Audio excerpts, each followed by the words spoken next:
In this video we will talk about collision. You see here mass m1 and m2 are present, and here the velocity of mass m1 is u1 and velocity of mass m2 is u2. Of course the u1 will be higher than u2, so that m1 will approach m2. Now once the collision occur, then what will happen? M1 will have velocity v1 and m2 will have velocity v2. So initially both will be coming closer to closer, and then they will start separating because the v2 will get higher than v1. So this velocity can be negative, positive, something like that. The u2 can be towards this side, means in negative direction, so we have to take values accordingly. Like u1 can be 5, u2 can be -5, so both are approaching at a relative velocity of 10. So in this case we can frame our, but the basic variables will remain in this direction, so it will be easy to analyze it. Now the before and after situation I have told you. The conservation of momentum tells us that initial momentum will be equal to final momentum. Initial momentum is m1 u1 plus m2 u2, and final momentum is m1 v1 plus m2 v2. So both will be equal. So we can find one variable from this equation, and Newton's law of restitution tells us that E value will be equal to, this is velocity of separation v2 minus v1, and this is velocity of approach, so u1 minus u2. So when they are approaching and when they are separating, so it's a ratio of velocity of separation upon velocity of approach. That's a value of E. Now the third is the loss of kinetic energy. So initial kinetic energy total of both these minus total kinetic energy of both these, so that will give us loss in kinetic energy if asked. So half m1 u1 square plus half m2 u2 square minus half m1 v1 square plus half m2 v2 square, so that will be equal to loss in kinetic energy. Now there will be two conditions, one is elastic collision and one is plastic collision. So in elastic collision what will happen? This velocities will interchange. u1 will have u2 velocity afterwards, and u2 will be converted to u1. So this v1 will be equal to u2 and v2 will be equal to u1. So the velocity of both the balls will interchange. So that is elastic collision.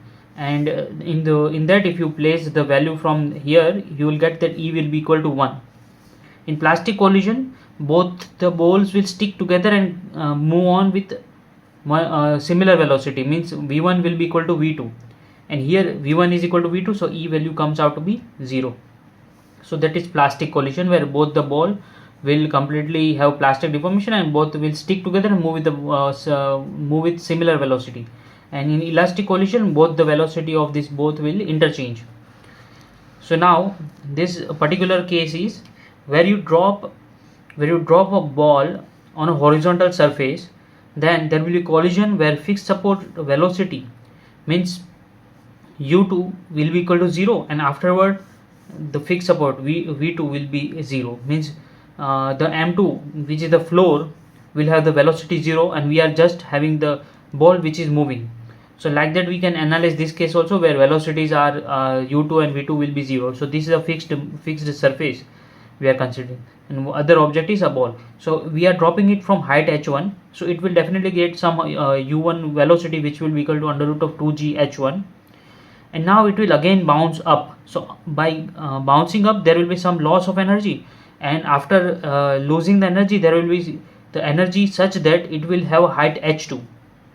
So it will have some initial velocity here, so that we call as v1. So v1 will be equal to under root of 2g h2, because whatever the velocity it has here, up to that height only it will rise.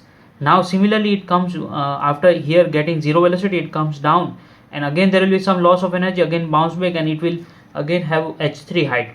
So likewise after some number of collisions, it will come to rest because the energy will get lost. And then if we take the ratio of these velocities and find the E values, we get that E square will be equal to h2 upon h1 equal to h3 upon h2 equal to h4 upon h3. Likewise it goes till it comes to 0 height, so it stops there. So this concept is sometimes asked in the question, and because it's a common question for various exam, and This is the particular case which are generally asked in the question. Here the variables you can take negative if you want to change the direction, and if balls are coming at some angle, then also you can split it into x and y direction and use this concept, because the momentum will conserve in x direction, y direction, and any other direction also. So you can use all these equations for any particular direction also. So thank you for watching this video, and see you in the next video.